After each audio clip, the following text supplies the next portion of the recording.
all that I know, they teach us to mind your master and your missus. Been slaves all our lives. My mother was a slave, my sister was a slave, father was a slave. They treat me nice as they could treat me. And if I want anything, I'll ask for it. I was taught it that way by my old master. These are the voices of former slaves, victims of one of America's greatest crimes against humanity. Listening to them speak and hearing their lamentations does a different level of justice than history books ever could. John Henry Folk was a storyteller and radio show host who in 1941 started doing interviews with former slaves in a project to bring awareness to racism. One former slave he interviewed was Fountain Hughes. Little did Folk realize this interview would be one of his most important. My name is Fountain Hughes. I was born in Charlottesville, Virginia. My grandfather belonged to Thomas Jefferson. My grandfather was 115 years old when he died. And now I am 101 years old.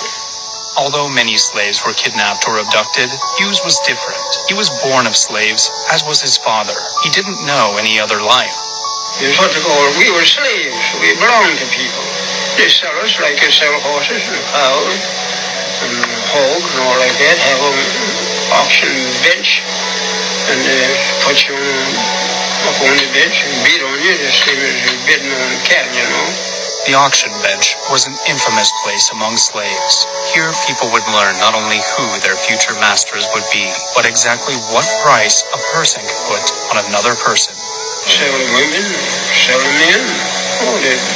And then if they had any bad ones, they'd sell them to the nigger traders, what they call the nigger traders, and they ship them down south and sell them down south. After leaving the auction, they would be at the whims of their new masters.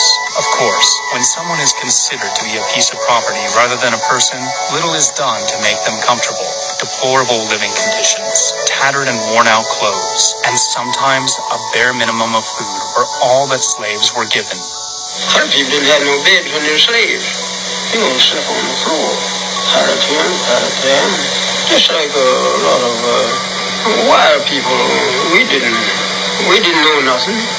Didn't like to look at no book. Often, the slaves were only dressed in what they showed up in, made mostly of rag and cloth. The lucky ones may have had a pair of shoes or some denim. So I didn't ever wear no shoes until I was 12 or 13 years old. Now people put on shoes on babies, you know, when they're month old, I don't know. Put shoes on babies, just as soon as you see them out in the street, they got shoes on. Not much attention was given to the slaves' diet. More times than not, they would only have things like soups or stews made from the scraps of the master's dinner.